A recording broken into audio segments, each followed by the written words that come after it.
ನಮಸ್ಕಾರ ಸ್ನೇಹಿತರೆ, ಎಲ್ಲರಿಗೂ ಸ್ಟಡಿ ಡೇಸ್ ಕನ್ನಡ ಯೂಟ್ಯೂಬ್ ಚಾನಲ್ಗೆ ಸ್ವಾಗತ. ಸ್ನೇಹಿತರನ್ನ ಇವತ್ತಿನ ವಿಡಿಯೋದಲ್ಲಿ November full month current affairs ಅನ್ನ ಡಿಸ್ಕಷನ್ ಮಾಡೋಣ.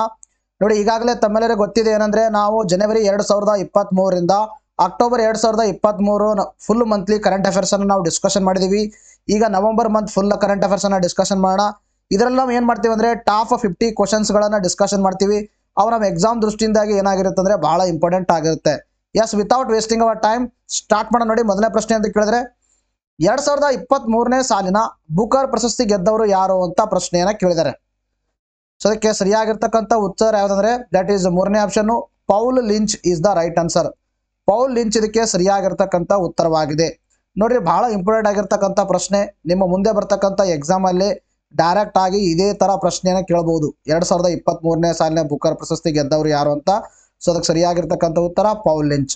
ಸೊ ಇದ್ರ ಬಗ್ಗೆ ಡಿಸ್ಕಷನ್ ಮಾಡೋಣ. ನೋಡಿ, ಐರಿಷ್ ಲೇಖಕ ಪೌಲ್ ಲಿಂಚ್ ಅವರು ಪ್ರಾಫೆಟ್ ಸಾಂಗ್ ಎಂಬ ಕಾದಂಬರಿಗಾಗಿ 2023ನೇ ಸಾಲಿನ ಬುಕರ್ ಪ್ರಶಸ್ತಿ ಪಡೆದಿದ್ದಾರೆ. ನೋಡ್ರಿ, ನಿಮ್ಮ ಎಕ್ಸಾಮ್ ಅಲ್ಲಿ ಇದನ್ನು ಕೇಳಬಹುದು. ಪ್ರಾಫೆಟ್ ಸಾಂಗ್ ಅಂತಕ್ಕಂಥ ಒಂದು ಯಾವ ಒಂದು ಪ್ರಶಸ್ತಿಯನ್ನು ಗೆದ್ದಿದೆ ಅಂತ ಕೇಳಬಹುದು. ಅದು ಬುಕರ್ ಪ್ರಶಸ್ತಿಯನ್ನು ಗೆದ್ದಿದೆ. ಇನ್ನ ಲಿಂಚ್ ಈ ಪ್ರಶಸ್ತಿ ಗೆದ್ದ ಐರಿಷ್ನ 5ನೇ ವ್ಯಕ್ತಿಯಾಗಿದ್ದಾರೆ. ಇವರು ಸರ್ಕಾರ ನಿರಂಕುಶ ಪ್ರಭುತ್ವದ ದತ್ತ ವಾಲಿದಾಗ ದುರಂತದ ಸಂಚಿನಲ್ಲಿರುವಾಗ ಕುಟುಂಬಗಳು ಅನುಭವಿಸುವ ಯಾತನೆ ಮತ್ತು ದೇಶದ ಕಥೆಯನ್ನು ಕಾದಂಬರಿ ಹೊಂದಿದೆ. ಸೊ ಇದರಲ್ಲಿ ಏನ್ ಮಾಡಲಾಗತ್ತಂದ್ರೆ, ಒಂದು ಸರ್ಕಾರ ಏನ್ ಮಾಡತ್ತಂದ್ರೆ ಅಲ್ಲಿರ್ತಕ್ಕಂಥ ಪ್ರಜಾಪ್ರಭುತ್ವನ ಉಳಿಸ್ಕೊಂಡು ಅಲ್ಲಿರ್ತಕ್ಕಂಥ ಜನರನ್ನ ನೋಡ್ಕೊಂಡು ಹೋಗೋದು ಸರ್ಕಾರದ ಒಂದು ಕೆಲಸ ಆಗಿರುತ್ತೆ. ಸಮಾಜ ಕಲ್ಯಾಣ ಸರ್ಕಾರದ ಒಂದು ಮೇನ್ ಇಂಟೆನ್ಷನ್ ಆಗಿರುತ್ತೆ. ಇಫ್ ಸಪೋಸ್ ಒಂದು ಅಬ್ಸಲ್ಯೂಟ್ ಪವರ್ ಅನ್ನ ಸರ್ಕಾರ ಎಂಜಾಯ್ ಮಾಡ್ಲತ್ತಂದ್ರ, ಸೊ ಆ ಸಂದರ್ಭದಲ್ಲಿ ಅದರ ಪ್ರಭಾವವನ್ನ ಯಾವ ತರ ಈ ಒಂದು ಸಿಟಿಜನ್ಸ್ ಮೇಲೆ ಬೀಳುತ್ತೆ ಅಂತಕ್ಕಂಥದನ್ನ ಕುರಿತು ಈ ಪ್ರಾಫಿಟ್ ಸಾಂಗ್ ಅಂತಕ್ಕಂಥದ್ರಲ್ಲಿ ಈ ಪೌಲರು ಏನ್ ಮಾಡಿದರೆ ಉಲ್ಲೇಖವನ್ನ ಮಾಡಿರ್ತಕ್ಕಂಥದ್ದು. 163 ಕಾದಂಬರಿಗಳು ಈ ಪ್ರಶಸ್ತಿ ಪಡೆದುಕೊಂಡಿದೆ ಅಂತಕ್ಕಂಥ ಫ್ಯಾಕ್ಟು. ಇನ್ನು ನಿಮಗೆ ಟೈಮ್ ಶೆಲ್ಟರ್ ಅಂತಕ್ಕಂಥ ಕಾದಂಬರಿಗೆ ಬಲ್ಗೇರಿಯಾ ಬರಹಗಾರ ಜಾರ್ಜಿ ಗೋಸ್ಪಡಿನೋವಾ 2023ನೇ ಸಾಲಿನ ಅಂತಾರಾಷ್ಟ್ರೀಯ ಬುಕರ್ ಪ್ರಶಸ್ತಿಯನ್ನು ಗೆದ್ದಿದ್ದಾರೆ. This is very important. ಎರಡು ಒಟ್ಟಿಗೆ ನಿಮಗೆ ಇನ್ಫಾರ್ಮೇಶನ್ ಅನ್ನು ಕೊಟ್ಟಿದ್ದೀನಿ. ಅಂತಾರಾಷ್ಟ್ರೀಯ ಬುಕರ್ ಪ್ರಶಸ್ತಿ ಬೇರೆ, ಜಸ್ಟ್ ಬುಕರ್ ಪ್ರಶಸ್ತಿ ಬೇರೆ.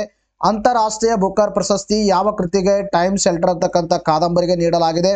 ಇದು ಯಾರಿಗಂದ್ರೆ ಬಲ್ಗೇರಿಯಾದ ಬರಹಗಾರರಾಗಿರ್ತಕ್ಕಂಥ ಜಾರ್ಜಿ ಗೋಸ್ಪಡಿನವರು ಪಡೆದುಕೊಂಡಿರ್ತಕ್ಕಂಥದ್ದು. ಇದನ್ನ ಎಂಜೆಲಾ ರೋಡೆಲ್ ಅವರು ಇಂಗ್ಲಿಷ್ಗೆ ಅನುವಾದಿಸಿದ್ದಾರೆ. What does actually difference between ಇದು ಅಂತಾರಾಷ್ಟ್ರೀಯ ಬುಕರ್ ಪ್ರಶಸ್ತಿ ಮತ್ತು ಬುಕರ್ ಪ್ರಶಸ್ತಿ ಅಂದ್ರೆ, ಇಲ್ಲಿ ಏನಂದ್ರೆ ಇಂಗ್ಲಿಷ್ ಕಾದಂಬರಿಗಳು ನೀಡುವುದು ಬುಕರ್ ಪ್ರಶಸ್ತಿ. ಇನ್ನ ಇಂಗ್ಲಿಷ್ ಕಾದಂಬರಿಗಳು ಏನು ಭಾಷಾಂತರ ಆಗಿರ್ತಾವ ನೋಡಿ ಇಂಗ್ಲಿಷ್ಗೆ, ಅಂದ್ರೆ ಭಾಷಾಂತರ ಇಂಗ್ಲಿಷ್ ಕಾದಂಬರಿಗಳು ನೀಡೋದು ಯಾವ್ದಂದ್ರೆ ಅದು ಬುಕರ್ ಪ್ರಶಸ್ತಿ. ಅಂತಾರಾಷ್ಟ್ರೀಯ ಬುಕರ್ ಪ್ರಶಸ್ತಿ ಅಂತ ನಾವು ಹೇಳ್ತೀವಿ. ಎರಡಕ್ಕರ ಮಧ್ಯದಲ್ಲಿ ಸ್ಪಷ್ಟತೆ ಗೊತ್ತಿರಬೇಕು. ಇಂಗ್ಲಿಷ್ ನಲ್ಲಿ ಕಾದಂಬರಿಗಳಿಗೆ ಬುಕರ್ ಪ್ರಶಸ್ತಿ, ಇಂಗ್ಲಿಷ್ಗೆ ಅನುವಾದಿತವಾಗಿರ್ತಕ್ಕಂಥ ಒಂದು ಕಾದಂಬರಿಗಳಿಗೆ ಅಂತಾರಾಷ್ಟ್ರೀಯ ಬುಕರ್ ಪ್ರಶಸ್ತಿಯನ್ನ ನೀಡಲಾಗುತ್ತೆ. ಅಂತಾರಾಷ್ಟ್ರೀಯ ಬುಕರ್ ಪ್ರಶಸ್ತಿಯನ್ನು ಗೆದ್ದ ಮೊಟ್ಟ ಮೊದಲ ಬಲ್ಗೇರಿಯನ್ ಕಾದಂಬರಿಗಾರರಾಗಿದ್ದಾರೆ. Extremely important. Already previous exam ಅಲ್ಲಿ ಈ ಪ್ರಶ್ನೆಯನ್ನ ಕೇಳಿರ್ತಕ್ಕಂಥದ್ದು. ಇನ್ನ ಮ್ಯಾನ್ ಬುಕರ್ ಮತ್ತು ಇಂಟರ್ನ್ಯಾಷನಲ್ ಬುಕರ್ ಪ್ರಶಸ್ತಿಗೆ ಇಂಟರ್ನ್ಯಾಷನಲ್ ಮ್ಯಾನ್ ಬುಕರ್ಗೆ ಎರಡಕ್ಕೆ ಏನು ವ್ಯತ್ಯಾಸ ಅಂದ್ರೆ, ನೋಡ್ರಿ, ಇಂಗ್ಲಿಷ್ಗೆ ಕಾದಂಬರಿಗಳಿಗೆ ನೀಡಲಾಗುತ್ತೆ ಮ್ಯಾನ್ ಬುಕರ್ ಅಂತಕ್ಕಂಥದ್ದು. ಇಂಟರ್ನ್ಯಾಷನಲ್ ಮ್ಯಾನ್ ಬುಕರ್ ಅಂತಕ್ಕಂಥದ್ದು ಭಾಷಾಂತರಗೊಂಡ ಸಾಹಿತ್ಯಕ್ಕೆ ನೀಡಲಾಗುತ್ತೆ. ಎರಡಕ್ಕೂ ಪ್ರಶಸ್ತಿ ಮೊತ್ತ ಸೇಮ್ ಇದೆ. ತದನಂತರದಲ್ಲಿ ಪ್ರಶಸ್ತಿ ನೀಡುವವರು ಮ್ಯಾನ್ ಗ್ರೂಪ್ 2019ರಿಂದ ಚೇಂಜ್ ಆಗಿದೆ. ಕ್ರ್ಯಾಂಕ್ ಸ್ಟಾರ್ಟ್ ಅಂತಕ್ಕಂಥ ಸಂಸ್ಥೆ ನೀಡ್ತಾ ಇದೆ. ಇನ್ನ ಇಂಟರ್ನ್ಯಾಷನಲ್ ಮ್ಯಾನ್ ಬುಕರ್ ಪ್ರಶಸ್ತಿ ಮ್ಯಾನ್ ಗ್ರೂಪ್ ದವರೇ ನೀಡ್ತಾ ಇದ್ದಾರೆ. 2020ರಲ್ಲಿ ಪಡೆದವರು ಡೋಗ್ಲಾಸ್ ಸ್ಟುವಾರ್ಟ್. ಯಾವ ಕಾದಂಬರಿ? ಸುಗಿ ಬೇನ್ ಅಂತಕ್ಕಂಥ ಕಾದಂಬರಿ. 2020ರಲ್ಲಿ ಪಡೆದವರು Marieke Rijneveld, the discomfort evening ಅಂತಕ್ಕಂಥದ್ದು. 2021ರಲ್ಲಿ ಪಡೆದವರು ಡೆಮನ್ ಗಾಲ್ಗಟ್ ಅಂತಕ್ಕಂಥದ್ದು, ದ ಪ್ರಾಮಿಸ್ ಅಂತಕ್ಕಂಥ ಕೃತಿಗೆ. 2021ರಲ್ಲಿ ಪಡೆದದು ಡೇವಿಡ್ ಡಯೋಪ್ ಅಂತಕ್ಕಂಥವ್ರು, at all night is blood is black ಅಂತಕ್ಕಂಥದ್ದು. ಇನ್ನ 2022ರಲ್ಲಿ ಪಡೆದವರು ಯಾರಾದ್ರೆ Geetanjali Shree tomb of sand ಅಂತಕ್ಕಂಥದ್ದು. ಇನ್ನ 2023ರಲ್ಲಿ ಪಡೆದುಕೊಂಡವರು ಯಾವ್ದ್ರೆ ಜಾರ್ಜಿ ಗೋಸ್ಪಡಿನೋವಾ ಅವರು ಪಡೆದುಕೊಂಡಿದ್ದಾರೆ ಅಂತಕ್ಕಂಥದ್ದು ತಮ್ಮ ತಲೆಯಲ್ಲಿ ಮಾಹಿತಿ ಇರಬೇಕು. ಬಿಕಾಸ್ ಎಲ್ಲ ಇನ್ಫಾರ್ಮೇಶನ್ ಅನ್ನು ತಮಗೆ ನೀಡಿದೀನಿ. ಯಾವ ಆಯಾಮದಲ್ಲಾದರೂ ನಿಮಗೆ ಪ್ರಶ್ನೆಗಳನ್ನ ಕೇಳಬಹುದು. ಇನ್ನೇನಂದ್ರೆ ಕೆಲವೊಂದು ಬಾರಿ ಏನ್ ಮಾಡ್ತಾರೆ ಅಂದ್ರೆ KPSC ಏನ್ ಮಾಡ್ತಾರೆ, ಈ ಕೃತಿಗಳನ್ನು ಒಂದು ಕಡೆ ಕೊಡ್ತಾರ ಮತ್ತು ಲೇಖಕರನ್ನ ಇನ್ನೊಂದು ಕಡೆ ಕೊಟ್ಟಿರ್ತಾರ. ಅವುಗಳನ್ನ ಹೊಂದಿಸಿ ಬರೆಯರಿ, ಯಾವುದು ಸರಿಯಾಗಿದೆ ಯಾವುದು ತಪ್ಪಾಗಿದೆ ಅಂತ ಕೇಳ್ತಿರ್ತಾರ. ಗೊತ್ತಿರಬೇಕು, ಇಂಪಾರ್ಟೆಂಟು. ನೋಡ್ರಿ, ಇದೇ ತರನಾಗಿ ತಮಗೆ ಕ್ವಾಲಿಟೀಸ್ ಮತ್ತು ಕಂಟೆಂಟ್ ಇರತಕ್ಕಂಥ ನಮ್ಮ ನೋಟ್ಸ್ಗಳನ್ನು ಕೂಡ ಪ್ರೊವೈಡ್ ಮಾಡ್ತೀವಿ. ಫಾರ್ 15 ಡೇಸ್ 20 ಆಗುತ್ತೆ, 1 ಮಂತ್ಗೆ 40 ಆಗುತ್ತೆ. 2022 ಜಾನ್ ಟು ನವೆಂಬರ್ 30 2023ವರೆಗೆ 440 ಆಗುತ್ತೆ. ಇನ್ನು 2022 ಜಾನ್ ಟು ನವೆಂಬರ್ 30 2023ವರೆಗೆ 880 ಆಗುತ್ತೆ. ಡಿಸ್ಕೌಂಟ್ ಆಗಿ 780 ಸಿಗುತ್ತೆ. Either PhonePe, Google pay, Paytm, ಭೀಮ್ ಆ್ಯಪ್ ಮುಖಾಂತರ ನಂಬರ್ಗೆ ಪೇ ಮಾಡೋದನ್ನ ವಾಟ್ಸಪ್ ಮುಖಾಂತರ ಸ್ಕ್ರೀನ್ಶಾಟ್ ಕಳಿಸಿದ್ರೆ ನಮ್ಮ ನೋಟ್ಸ್ಗಳನ್ನು ತಮಗೆ ಸಾಫ್ಟ್ ಫಾರ್ಮ್ಯಾಟ್ ಅಲ್ಲಿ ಕಳಿಸ್ತೀವಿ. ನೋಡಿ ನೆಕ್ಸ್ಟ್ ಪ್ರಶ್ನೆ ಕೇಳಿದ್ರೆ ಸುಪ್ರೀಂ ಕೋರ್ಟ್ನ ಮೊದಲ ಮಹಿಳಾ ನ್ಯಾಯಮೂರ್ತಿ ಯಾರು ಅಂತ ಪ್ರಶ್ನೆಯನ್ನ ಕೇಳಿದ್ದಾರೆ. ಅದಕ್ಕೆ ಸರಿಯಾಗಿರ್ತಕ್ಕಂಥ ಉತ್ತರ ಯಾವುದಂದ್ರೆ ದಟ್ ಇಸ್ ಮೊದಲನೇ option Fatima Bibi is the right answer. ಇತ್ತೀಚೆಗೆ ಏನಾದಂದ್ರೆ ಫಾತಿಮಾ ಬಿವಿ ಅವರು ಏನಾಗಿದೆ ನಿಧನವಾಗಿದೆ. ಸೊ ಆದುದರಿಂದ ಇದರ ಮೇಲೆ ಪ್ರಶ್ನೆ ಕೇಳಲಾಗಿದೆ. ಸೊ ಇದ್ರ ಕುರಿತು ಡಿಸ್ಕಷನ್ ಮಾಡೋಣ. ಸುಪ್ರೀಂ ಕೋರ್ಟ್ನ ನಿವೃತ್ತ ನ್ಯಾಯಮೂರ್ತಿ ಫಾತಿಮಾ ಬಿವಿ ಅವರು ನಿಧನರಾಗಿದ್ದಾರೆ. ನ್ಯಾಯಮೂರ್ತಿ ಬಿವಿ ದೇಶದ ಉನ್ನತ ನ್ಯಾಯಾಂಗಕ್ಕೆ ನೇಮಕಗೊಂಡ ಮೊದಲ ಮುಸ್ಲಿಂ ಮಹಿಳೆ ಹಾಗೂ ಏಷ್ಯಾ ದೇಶಗಳಲ್ಲಿ ಸುಪ್ರೀಂ ಕೋರ್ಟ್ ನ್ಯಾಯಮೂರ್ತಿಯಾದ ಮೊದಲ ಮಹಿಳೆ. ದಿಸ್ ಇಸ್ ಎಕ್ಸ್ಟ್ರೀಮ್ಲಿ ಇಂಪಾರ್ಟೆಂಟು ಇವೆರಡು ಫ್ಯಾಕ್ಟ್ಸ್ಗಳು. ಇನ್ನು 1927ರಲ್ಲಿ ಕೇರಳದಲ್ಲಿ ಇವರು ಜನಿಸಿದರು. ಯಾವ್ದ್ರೆ ಫಾತಿಮಾ ಬಿವಿ ಅಂತಕ್ಕಂಥವ್ರು. 1989ರಲ್ಲಿ ಸುಪ್ರೀಂ ಕೋರ್ಟ್ನಿಂದ ನಿವೃತ್ತಿಯಾದರು. ಸೊ 1989ರಿಂದ ಇಲ್ಲಿವರೆಗೆ ಅರ್ಥ ಆಯ್ತಾ 11 ಜನ ಮಹಿಳೆಯರು ಸುಪ್ರೀಂ ಕೋರ್ಟ್ ನ್ಯಾಯಮೂರ್ತಿಯಾಗಿ ಕಾರ್ಯವನ್ನು ನಿರ್ವಹಿಸಿದ್ದಾರೆ. ಫಾತಿಮಾ ಬಿವಿ ಅವರು, ಸುಜಾತಾ ಮನೋಹರ್ ಅವರು, ತದನಂತರದಲ್ಲಿ ರುಮಾ ಪಾಲ್ ಅವರು, ಜ್ಞಾನಸುಧಾ ಮಿಶ್ರಾ ಅವರು, ರಂಜನ್ ದೇಸಾಯಿ ಅವರು, ತದನಂತರದಲ್ಲಿ ನಿಮಗೆ ಆರ್ ಭಾನುಮತಿ ಅವರು, ಇಂದು ಮೊಲತ್ರಾ ಅವರು, ಇಂದಿರಾ ಬ್ಯಾನರ್ಜಿ, ಹಿಮಾ ಕೊಹ್ಲಿ, ಬೇಲಾ ತ್ರಿವೇದಿ, ಬಿ ವಿ ನಾಗರತ್ನ. ಇವು 11 ಜನ ಏನಂದ್ರೆ 1989ರಿಂದ ಇಲ್ಲಿವರೆಗೆ ಏನು ಮಾಡ್ತಾ ಇದ್ದಾರೆ ಅಂದರೆ ಸುಪ್ರೀಂ ಕೋರ್ಟ್ನಲ್ಲಿ ಕಾರ್ಯವನ್ನು ನಿರ್ವಹಿಸ್ತಾ ಇದ್ದಾರೆ. ಕೆಲವರು ಇನ್ನೂ ಸ್ಟಿಲ್ ತಮ್ಮ ಒಂದು ಟೆನ್ಯೂರ್ ಇದೆ. ಹೈಕೋರ್ಟಿನ ಮೊದಲ ಮಹಿಳಾ ನ್ಯಾಯಾಧೀಶ ಅಂದರೆ ಅನ್ನಾ ಚಾಂಡೆ ಅಂತ ಹೇಳ್ತೀವಿ. ಮೊದಲ ಮಹಿಳಾ ಹೈಕೋರ್ಟ್ನ ಮುಖ್ಯ ನ್ಯಾಯಾಧೀಶ ಅಂದರೆ ಲೀಲಾ ಸೇಠ್ ಅಂತ ಹೇಳ್ತೀವಿ. ಅರ್ಥ ಆಯ್ತಾ. ಸುಪ್ರೀಂ ಕೋರ್ಟ್ ನ್ಯಾಯಾಧೀಶರಾಗಿ ನೇರವಾಗಿ ಬಡ್ತಿ ಪಡೆದ ಮೊದಲ ಮಹಿಳಾ ನ್ಯಾಯಾಧೀಶರು ಯಾರಂದ್ರೆ ಇಂದು ಮಲ್ಹೋತ್ರಾ ಅಂತ ಹೇಳ್ತೀವಿ. ಇನ್ನು ಪ್ರಸ್ತುತ ಇರುವ ಸುಪ್ರೀಂ ಕೋರ್ಟ್ ನ್ಯಾಯಾಧೀಶರ ಸಂಖ್ಯೆಯಲ್ಲಿ 34 ಇದೆ. ಇಂಪಾರ್ಟೆಂಟು. ಇದರಲ್ಲಿ 3 ಜನ ಮಹಿಳೆಯರು ಇನ್ನೂ ಕಾರ್ಯವನ್ನು ನಿರ್ವಹಿಸ್ತಾ ಇದ್ದಾರೆ. ಯಾವ್ದಾರ ಬಿ ವಿ ನಾಗರತ್ನ ಅವರು ಕರ್ನಾಟಕದವರು, ಹಿಮಾ ಕೊಹ್ಲಿ ಅವರು, ತದನಂತರದಲ್ಲಿ ಬಿ ಎಂ ತ್ರಿವೇದಿ ಅವರು. Still they are working as A supreme court judges. ಅರ್ಥ ಆಯ್ತಾ, ಬಹಳ ಇಂಪಾರ್ಟೆಂಟ್. ನೋಡಿ ನೆಕ್ಸ್ಟ್ ಕ್ವಶನ್ ಕೇಳಿದ್ರೆ ಆಸ್ಟ್ರಾ ಹಿಂದ್ ಯಾವ ದೇಶಗಳ ಮಧ್ಯೆ ನಡೆಯುವ ಒಂದು ಸಮರಾಭ್ಯಾಸವಾಗಿದೆ ಅಂತ ಪ್ರಶ್ನೆಯನ್ನು ಕೇಳಿದರೆ. So name it self indicates it's between India and Australia. Australia ಮತ್ತು ಭಾರತದ ಮಧ್ಯೆ ನಡೀತಕ್ಕಂಥ ಒಂದು ಸಮರಾಭ್ಯಾಸವಾದರೆ ಆಸ್ಟ್ರೇಲಿಯಾ ಹಿಂದ್ ಅಂತ ನಾವು ಹೇಳ್ತೀವಿ. ಇನ್ನು ಸೂರ್ಯಕಿರಣ ವ್ಯಾಯಾಮ ಯಾವ ದೇಶಗಳ ಮಧ್ಯೆ ಜರುಗುತ್ತದೆ ಅಂತ ಪ್ರಶ್ನೆ ಕೇಳಿದರೆ. ಸೊ ಅದಕ್ಕೆ ಸರಿಯಾಗಿರ್ತಕ್ಕಂಥ ಉತ್ತರ ಎರಡನೇ ಆಪ್ಷನ್ ಭಾರತ ಮತ್ತು ನೇಪಾಳ. ಇದಕ್ಕೆ ಸರಿಯಾಗಿರ್ತಕ್ಕಂಥ ಉತ್ತರವಾಗಿದೆ. 54ನೇ ಅಂತಾರಾಷ್ಟ್ರೀಯ ಚಲನಚಿತ್ರೋತ್ಸವದಲ್ಲಿ ಸಿಲ್ವರ್ ಪಿಕಾಕ್ ಪ್ರಶಸ್ತಿ ಪಡೆದ ಕನ್ನಡದ ಮೊದಲ ಚಿತ್ರ ಯಾವುದು ಅಂತ ಪ್ರಶ್ನೆ ಕೇಳಿದರೆ. ಸೊ ಅದಕ್ಕೆ ಸರಿಯಾಗಿರ್ತಕ್ಕಂಥ ಉತ್ತರ ಮೊದಲನೇ option Kantara is the right answer. 47 ವರ್ಷಗಳ ಬಳಿಕ ಡೇವಿಸ್ ಕಪ್ ಗೆದ್ದ ತಂಡ ಯಾವುದು ಅಂತ ಪ್ರಶ್ನೆ ಕೇಳಿದರೆ. ಸೊ ಅದಕ್ಕೆ ಸರಿಯಾಗಿರ್ತಕ್ಕಂಥ ಉತ್ತರ ಇಟ್ಲಿ ಇಸ್ ದ ರೈಟ್ ಆನ್ಸರ್. ನೋಡ್ರಿ ಬಹಳ ಇಂಪಾರ್ಟೆಂಟು. 47 ವರ್ಷಗಳ ಬಳಿಕ ನಂತರ ಇಟ್ಲಿ ಏನು ಮಾಡಿದೆ ಡೇವಿಸ್ ಕಪ್ ಅನ್ನು ಗೆದ್ದುಕೊಂಡಿದೆ. ಫೈನಲ್ ಪಂದ್ಯವು ಇಟ್ಲಿ ಮತ್ತು ಆಸ್ಟ್ರೇಲಿಯಾ ತಂಡಗಳ ಮಧ್ಯದಲ್ಲಿ ಜರುಗಿತ್ತು. ಈ ಫೈನಲ್ ಪಂದ್ಯವು ಸ್ಪೇನ್ನಲ್ಲಿ ಜರುಗಿತ್ತು. 1976ರಲ್ಲಿ ಮೊದಲ ಮತ್ತು ಕೊನೆಯ ಬಾರಿಗೆ ಇಟಲಿ ಈ ಪ್ರಶಸ್ತಿಯನ್ನು ಗೆದ್ದುಕೊಂಡಿತ್ತು. 1976 ನಂತರ 2023ರಲ್ಲಿ ಮತ್ತೆ ಏನು ಮಾಡಿದೆ ಅಂದರೆ ಈ ಡೇವಿಸ್ ಕಪ್ ಅನ್ನು ಗೆದ್ದುಕೊಂಡಿದೆ. So one should have to remember ಏನಂದ್ರೆ ಡೇವಿಸ್ ಕಪ್ ಅಂತಕ್ಕಂಥದ್ದು ಟೆನ್ನಿಸ್ ಆಟಕ್ಕೆ ಸಂಬಂಧಪಟ್ಟಿರ್ತಕ್ಕಂಥ ಒಂದು ಕಪ್ ಆಗಿರ್ತಕ್ಕಂಥದ್ದು. 2023 ಡೇವಿಸ್ ಕಪ್ ಪಂದ್ಯಾವಳಿ 111ನೇ ಆವೃತ್ತಿಯಾಗಿದೆ. ಅರ್ಥ ಆಯ್ತಾ. ಇಷ್ಟೆಲ್ಲ ಮಾಹಿತಿ ತಮ್ಮ ತಲೆಯಲ್ಲಿ ಇರಬೇಕು. ಭಾರತ ಮತ್ತು ಆಸಿಯಾನ್ ಮಿಲೆಟ್ಸ್ ಉತ್ಸವ ಯಾವ ದೇಶದಲ್ಲಿ ನಡೆಯಿತು ಅಂತ ಪ್ರಶ್ನೆ ಕೇಳಿದರೆ. ಸೊ ಅದಕ್ಕೆ ಸರಿಯಾಗಿರ್ತಕ್ಕಂಥ ಉತ್ತರ ಮೊದಲನೇ option Indonesia is the right answer. India ಮತ್ತು ಆಸಿಯಾನ್ ಮಿಲೆಟ್ಸ್ ಉತ್ಸವ ಅಂತಕ್ಕಂಥದ್ದು ಇಂಡೋನೇಷ್ಯಾದಲ್ಲಿ ನಡೆಸಲಾಯಿತು. ತಮ್ಮೆಲ್ಲರಿಗೂ ಗೊತ್ತಿರೋದೇ 2023ನೇ ವರ್ಷವನ್ನ ಇಂಟರ್ನ್ಯಾಷನಲ್ ಮಿಲೆಟ್ಸ್ ಏರ್ ಅಂತ ನಾವೇನು ಮಾಡಿದೀವಿ ಸೆಲೆಬ್ರೇಟ್ ಅನ್ನ ಮಾಡಿದೀವಿ. ಇತ್ತೀಚೆಗೆ ನಿಧನ ಹೊಂದಿದ ಸುಬ್ರಹ್ಮಣ್ಯಂ ವೆಂಕಟರಾವ್ ಅವರು ಯಾವ ಸಂಸ್ಥೆಯೊಂದಿಗೆ ಸಂಬಂಧಿಸಿದ್ದಾರೆ ಅಂತ ಪ್ರಶ್ನೆ ಕೇಳಿದರೆ. ಸೊ ಅದಕ್ಕೆ ಸರಿಯಾಗಿರ್ತಕ್ಕಂಥ ಉತ್ತರ Reserve Bank of India is the right answer. Subrahmanyam Venkataraman ಅವರು ಅಥವಾ ಎಸ್ ವೆಂಕಟರಾಮನ್ ಅವರು ಭಾರತೀಯ ಒಂದು ರಿಸರ್ವ್ ಬ್ಯಾಂಕ್ನ 18ನೇ ಗವರ್ನರ್ ಆಗಿ ಕಾರ್ಯವನ್ನು ನಿರ್ವಹಿಸಿದ್ದಾರೆ. ಇತ್ತೀಚೆಗೆ ಇವರು ನಿಧನ ಹೊಂದಿದ್ದಾರೆ. RBI ಗವರ್ನರ್ಗಳ ಬಗ್ಗೆ ಮಾತಾಡ್ತಾ ಬಂದಾಗ RBIನ ವ್ಯವಹಾರಗಳನ್ನು ನೋಡಿಕೊಳ್ಳಲು ಒಟ್ಟು 21 ಸದಸ್ಯರನ್ನು ಒಳಗೊಂಡ ಕೇಂದ್ರೀಯ ನಿರ್ದೇಶಕರ ಮಂಡಳಿ ಇರುತ್ತೆ. Central board of directors. Have to remember central board of director in RBI ದಲ್ಲಿರುತ್ತೆ. ಇದರಲ್ಲಿ ಎಷ್ಟಂದ್ರೆ 21 ಜನ ಸದಸ್ಯರಿರ್ತಾರೆ ಅಂತಕ್ಕಂಥದ್ದು. ಇನ್ನು RBI ಗವರ್ನರ್ವನ್ನ ಕೇಂದ್ರ ಸರ್ಕಾರ ಏನು ಮಾಡುತ್ತೆ ನೇಮಕ ಮಾಡುತ್ತೆ. ಇನಿಷಿಯಲಿ ಅಧಿಕಾರಾವಧಿ 3 ವರ್ಷ ಇರುತ್ತೆ. ಬಟ್ ಇದನ್ನ ಏನು ಮಾಡ್ಬೋದು ಎಕ್ಸ್ಟೆಂಡ್ ಕೂಡ ಮಾಡಬಹುದು. ಅರ್ಥ. RBI ಮೊದಲ ಗವರ್ನರ್ ಯಾರಂದ್ರೆ ಓ ಸ್ಮಿತ್ ಅಂತ ಹೇಳ್ತೀವಿ. ಇವರು ಬ್ರಿಟಿಷ್ ಗವರ್ನರು. ಇನ್ನು ಮೊದಲ ಭಾರತೀಯ ಗವರ್ನರ್ ಯಾರಂದ್ರೆ CD ದೇಶ್ಮುಖ್ ಅಂತ ಹೇಳ್ತೀವಿ. ಇನ್ನು 24ನೇ ಗವರ್ನರ್ ಆಗಿ ಕಾರ್ಯವನ್ನು ನಿರ್ವಹಿಸಿದರು ಉರ್ಜಿತ್ ಪಟೇಲ್. ಉರ್ಜಿತ್ ಪಟೇಲ್ ಆದ್ಮೇಲೆ 25ನೇ ಗವರ್ನರ್ ಆಗಿ ಕಾರ್ಯವನ್ನು ನಿರ್ವಹಿಸ್ತಾ ಇದ್ದಾರೆ ಪ್ರಸ್ತುತವಾಗಿ ಯಾರಂದ್ರೆ ಶಕ್ತಿಕಾಂತ್ ದಾಸ್ ಅಂತಕ್ಕಂಥದ್ದು ತಮ್ಮ ತಲೆಯಲ್ಲಿ ಇರಬೇಕಾಗುತ್ತೆ. ಎಸ್ ನೆಕ್ಸ್ಟ್ ನೋಡಿ ನೆಕ್ಸ್ಟ್ ಕ್ವಶನ್ ಕೇಳಿದ್ರೆ ಇತ್ತೀಚೆಗೆ ಸುದ್ದಿಯಲ್ಲಿದ್ದ ಪಂಕಜ್ ಅಡ್ವಾಣಿ ಯಾವ ಆಟಕ್ಕೆ ಸಂಬಂಧಿಸಿದ್ದಾರೆ ಅಂತ ಪ್ರಶ್ನೆ ಕೇಳಿದ್ದಾರೆ. ಅದಕ್ಕೆ ಸರಿಯಾಗಿರ್ತಕ್ಕಂಥ ಉತ್ತರ 4ನೇ option billiards is the right answer. Bharat Pankaj Advani 26ನೇ ಬಾರಿಗೆ ವಿಶ್ವ ಬಿಲಿಯರ್ಡ್ ಚಾಂಪಿಯನ್ಶಿಪ್ ಕಿರೀಟವನ್ನ ಮುಡಿಗೇರಿಸಿಕೊಂಡಿದ್ದಾರೆ. ಅದಕ್ಕೆ ಇದರ ಮೇಲೆ ಪ್ರಶ್ನೆಯನ್ನು ಕೇಳಲಾಗಿತ್ತು. ಪ್ರತಿಷ್ಠ ಎಮ್ಮಿ ಇಂಟರ್ನ್ಯಾಷನಲ್ ಪ್ರಶಸ್ತಿ ಗೆದ್ದ ಮೊದಲ ಭಾರತೀಯ ಕಮಿಡಿಯನ್ ಯಾರು ಅಂತ ಪ್ರಶ್ನೆಯನ್ನು ಕೇಳಿದ್ದಾರೆ. ಸೊ ಅದಕ್ಕೆ ಸರಿಯಾಗಿರ್ತಕ್ಕಂಥ ಉತ್ತರ Vir Das is the right answer. 2022ನೇ ಸಾಲಿನ ಇಂದಿರಾ ಗಾಂಧಿ ಪ್ರಶಸ್ತಿಗೆ ಭಾಜನವಾದ ಸಂಸ್ಥೆಗಳು ಯಾವುವು ಅಂತ ಪ್ರಶ್ನೆ ಕೇಳಿದರೆ. ಸೊ ಅದಕ್ಕೆ ಸರಿಯಾಗಿರ್ತಕ್ಕಂಥ ಉತ್ತರ 1 ಮತ್ತು 2 ಸರಿ, ಅಂದರೆ ಮೂರನೇ option Indian medical association and trained nurse association of India ಅಂತಕ್ಕಂಥ 2 ಸಂಸ್ಥೆಗಳು ಏನು ಮಾಡಿದೆ ಅಂದರೆ 2022ನೇ ಸಾಲಿನ ಇಂದಿರಾ ಗಾಂಧಿ ಪ್ರಶಸ್ತಿಗೆ ಭಾಜನರಾಗಿರ್ತಕ್ಕಂಥದ್ದು. ಈಗಾಗಲೇ ಹೇಳಿದೆ ನಿಮಗೆ 2022ನೇ ಸಾಲಿನ ಪ್ರಶಸ್ತಿಗೆ ಯಾವುದಂದರೆ ಈ ಒಂದು ಇಂದಿರಾ ಗಾಂಧಿ ಪ್ರಶಸ್ತಿಯನ್ನು ನಿಶಸ್ತ್ರೀಕರಣ ಅಭಿವೃದ್ಧಿ ಪ್ರಶಸ್ತಿ ದೇಶದಲ್ಲಿ ಕೋವಿಡ್ ಯೋಧರ ಪ್ರತಿನಿಧಿಗಳಾಗಿ ಭಾರತೀಯ ವೈದ್ಯಕೀಯ ಸಂಘ ಮತ್ತು ತರಬೇತಿ ಪಡೆದ ನರ್ಸ್ಗಳ ಸಂಘಕ್ಕೆ ಜಂಟಿಯಾಗಿ ಪ್ರದಾನವನ್ನು ಮಾಡಲಾಯಿತು. ಇಂದಿರಾ ಸ್ಮಾರಕ್ ಟ್ರಸ್ಟ್ ಏನು ಮಾಡುತ್ತೆ, ಈ ಪ್ರಶಸ್ತಿಯನ್ನು ನೀಡುತ್ತೆ. ಇಂದಿರಾ ಗಾಂಧಿ ಶಾಂತಿ ಪ್ರಶಸ್ತಿ ಬಗ್ಗೆ ನಾವು ಮಾತಾಡ್ತಾ ಬಂದಾಗ ಇಂದಿರಾ ಗಾಂಧಿ ಸ್ಮಾರಕ ಟ್ರಸ್ಟ್ 1986ರಲ್ಲಿ ಈ ಪ್ರಶಸ್ತಿಯನ್ನು ಸ್ಥಾಪಿಸಿತು. ಅಂತಾರಾಷ್ಟ್ರೀಯ ಶಾಂತಿ ಆಗಿರ್ಬೋದು, ನಿಶಸ್ತ್ರೀಕರಣ ಆಗಿರ್ಬೋದು, ಅಭಿವೃದ್ಧಿಗೆ ಕೊಡುಗೆ ನೀಡುವ ವ್ಯಕ್ತಿಗಳು ಅಥವಾ ಸಂಸ್ಥೆಗಳನ್ನು ಗುರುತಿಸಲು ವಾರ್ಷಿಕವಾಗಿ ಈ ಪ್ರಶಸ್ತಿಯನ್ನು ನೀಡಲಾಗುತ್ತೆ. ಈ ಪ್ರಶಸ್ತಿಯ ಮೊತ್ತ ಎಷ್ಟಿದೆ ಅಂದರೆ 25 ಲಕ್ಷ ರೂಪಾಯಿಗಳು ಇದೆ ಅಂತಕ್ಕಂಥದ್ದು. 2022ರಲ್ಲಿ ಪ್ರಥಮ ಅನ್ನುವ ಸಂಸ್ಥೆಗೆ ನೀಡಲಾಗಿತ್ತು. 2020ರಲ್ಲಿ ಪ್ರಥಮ ಅಂತಕ್ಕಂಥ ಸಂಸ್ಥೆಗೆ ಏನು ಮಾಡಲಾಗಿತ್ತು, ಪ್ರಶಸ್ತಿಯನ್ನು ನೀಡಲಾಗಿರ್ತಕ್ಕಂಥದ್ದು. 13ನೇ ಆವೃತ್ತಿಯ ವಿಶ್ವಕಪ್ ಚಾಂಪಿಯನ್ ತಂಡ ಯಾವುದು ಅಂತ ಪ್ರಶ್ನೆ ಕೇಳಿದರೆ. ನೋಡಿರಿ, ಇದು ಬಹಳ ಇಂಪಾರ್ಟೆಂಟ್ ಆಗಿರ್ತಕ್ಕಂಥ ಪ್ರಶ್ನೆ, ನಿಮಗೆ ಡೈರೆಕ್ಟ್ ಆಗಿ ಇದೇ ಥರ ಕೇಳ್ಬೋದು. ಇದಕ್ಕೆ ಸರಿಯಾಗಿರ್ತಕ್ಕಂಥ ಉತ್ತರ Australia is the right answer. Pat Cummins ನೇತೃತ್ವದ ಆಸ್ಟ್ರೇಲಿಯಾ ತಂಡವು 13ನೇ ಆವೃತ್ತಿ ಏಕದಿನ ವಿಶ್ವಕಪ್ ಗೆದ್ದುಕೊಂಡಿರ್ತಕ್ಕಂಥದ್ದು. ಫೈನಲ್ ಪಂದ್ಯವು ಭಾರತ ಮತ್ತು ಆಸ್ಟ್ರೇಲಿಯಾ ತಂಡಗಳ ಮಧ್ಯದಲ್ಲಿ ನಡೆದಿತ್ತು. ಫೈನಲ್ ಪಂದ್ಯವು ಅಹಮದಾಬಾದ್ ನರೇಂದ್ರ ಮೋದಿ ಸ್ಟೇಡಿಯಂದಲ್ಲಿ ನಡೆಸಲಾಗಿರ್ತಕ್ಕಂಥದ್ದು ಗೊತ್ತಿರಬೇಕು. ಇನ್ನು ಅದಲ್ಲದೆ ನಿಮಗೆ ಏನಂದರೆ ನರೇಂದ್ರ ಮೋದಿ ಸ್ಟೇಡಿಯಂನಲ್ಲಿ ಜಗತ್ತಿನ ದೊಡ್ಡ ಒಂದು ಕ್ರೀಡಾಂಗಣವಾಗಿದೆ, ಫ್ಯಾಕ್ಟ್ ಗೊತ್ತಿರಬೇಕು. ಈ ಮೂಲಕ ಆಸ್ಟ್ರೇಲಿಯಾ 6 ಬಾರಿ ಏಕದಿನ ಕ್ರಿಕೆಟ್ ಅನ್ನು ಗೆದ್ದುಕೊಂಡಿರ್ತಕ್ಕಂಥದ್ದು, ಏಕದಿನ ವಿಶ್ವಕಪ್ಪು. 1983 2011ರಲ್ಲಿ ಭಾರತ ಏನು ಮಾಡಿದೆ ಅಂದರೆ ಕೇವಲ 2 ಬಾರಿ ಗೆದ್ದುಕೊಂಡಿರ್ತಕ್ಕಂಥದ್ದು. ಅತಿ ಹೆಚ್ಚು ಬಾರಿ ಏಕದಿನ ವಿಶ್ವ ಗೆದ್ದ ತಂಡ ಯಾವುದಂದರೆ ಆಸ್ಟ್ರೇಲಿಯಾ ಅಂತ ಹೇಳ್ತೀವಿ. ಮೊದಲ ಆವೃತ್ತಿ ಗೆದ್ದ ತಂಡ ಯಾವುದಂದ್ರೆ ವೆಸ್ಟ್ ಇಂಡೀಸ್ ಅಂತ ಹೇಳ್ತೀವಿ. ಎಕ್ಸ್ಟ್ರೀಮ್ಲಿ ಇಂಪಾರ್ಟೆಂಟ್, ಅರ್ಥ ಆಯ್ತಾ.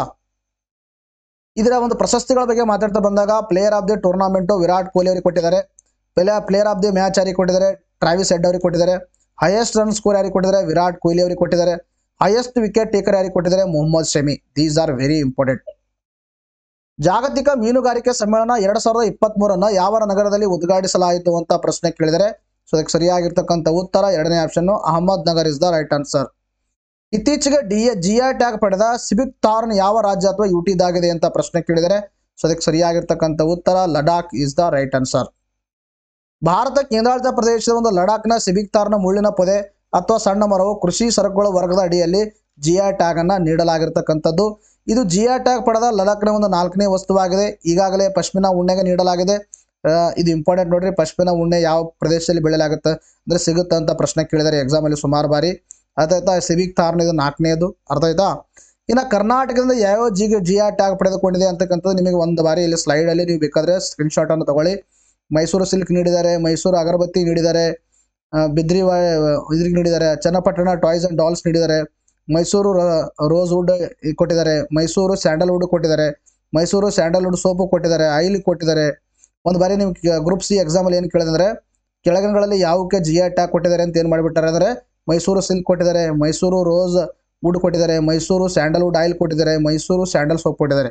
ಅರ್ಥ, ಈ ಥರ ಪ್ರಶ್ನೆಗಳನ್ನು ಕೇಳ್ತಿರ್ತಾರೆ. ಇನ್ನು ಮೈಸೂರು ಟ್ರೆಡಿಷನಲ್ ಪೇಂಟಿಂಗ್ ಕೊಟ್ಟಿದ್ದಾರೆ, ಕೊರಗ ಆರೆಂಜ್ ಕೊಟ್ಟಿದ್ದಾರೆ, ಮೈಸೂರು ಬೀಟಲ್ ಲೀಪಿ ಕೊಟ್ಟಿದ್ದಾರೆ, ನಂಜನಗೂಡು ಬಾಳೆಹಣ್ಣು ಕೊಟ್ಟಿದ್ದಾರೆ, ಮೈಸೂರು ಜಾಸ್ಮಿನಿ ಕೊಟ್ಟಿದ್ದಾರೆ, ಉಡುಪಿ ಜಾಸ್ಮಿನಿ ಕೊಟ್ಟಿದ್ದಾರೆ, ಇನ್ನು ಹಳಗಲ್ ಜಾಸ್ಮಿನಿ ಕೊಟ್ಟಿದ್ದಾರೆ. ನೋಡ್ರಿ ಬಹಳ ಇಂಪಾರ್ಟೆಂಟ್ ಇವೆಲ್ಲ, ಅರ್ಥ ಆಯ್ತಾ. ಇಳಕಲ್ ಸೀರೆಗಳಿಗೆ ಕೊಟ್ಟಿದ್ದಾರೆ, ಅರ್ಥ ಆಯ್ತಾ. ನಂಜನಗೂಡು ನವಲ್ಗುಂದ ದುರಿದ್ ಕೊಟ್ಟಿದ್ದಾರೆ, ಕರ್ನಾಟಕ ಬ್ರೋಂಜ್ ಬೇರಿ ಕೊಟ್ಟಿದ್ದಾರೆ, ಅರ್ಥ ಆಯ್ತಾ. ಇವೆಲ್ಲ ಬಹಳ ಇಂಪಾರ್ಟೆಂಟ್, ಅರ್ಥ ಆಯ್ತಾ ನಿಮಗೆ. ಯಾಕಂದರೆ ಒಂದು ಬಾರಿ ನೀವು ಇದನ್ನು ರಿವೈಸ್ ಮಾಡಬೇಕು, ಸ್ಕ್ರೀನ್ಶಾಟನ್ನು ತಗೊಳ್ಳಿ. ನೋಡಿ, ನೆಕ್ಸ್ಟ್ ಕ್ವೆಶ್ಚನ್ ಕೇಳಿದ್ರೆ 2023ನೇ ಸಾಲಿನ ಮಿಸ್ ಯೂನಿವರ್ಸ್ ಕಿರೀಟವನ್ನು ಧರಿಸಿದವರು ಯಾರು ಅಂತ ಪ್ರಶ್ನೆ ಕೇಳಿದ್ದಾರೆ. ಸೊ ಇದನ್ನು ಕೂಡ ಇಂಪಾರ್ಟೆಂಟ್. ಇದಕ್ಕೆ ಸರಿಯಾಗಿರ್ತಕ್ಕಂಥ ಉತ್ತರ ಆದರೆ ಸ್ಟ್ರೇನಿಯಸ್ Palacios is the right answer. ನೋಡ್ರಿ, ಮಧ್ಯ ಅಮೆರಿಕದ ಪುಟ್ಟ ರಾಷ್ಟ್ರವಾಗದ ನಿಕಾರಗುವಾದ ಒಂದು ಸುಂದರ ಸಿನಿಯಸ್ ಪೆಲಾಸಿಯೋ 2023ನೇ ಸಾಲಿನ ಮಿಸ್ ಯೂನಿವರ್ಸ್ ಕಿರೀಟವನ್ನು ತನ್ನದಾಗಿಸಿಕೊಂಡಿದ್ದಾರೆ.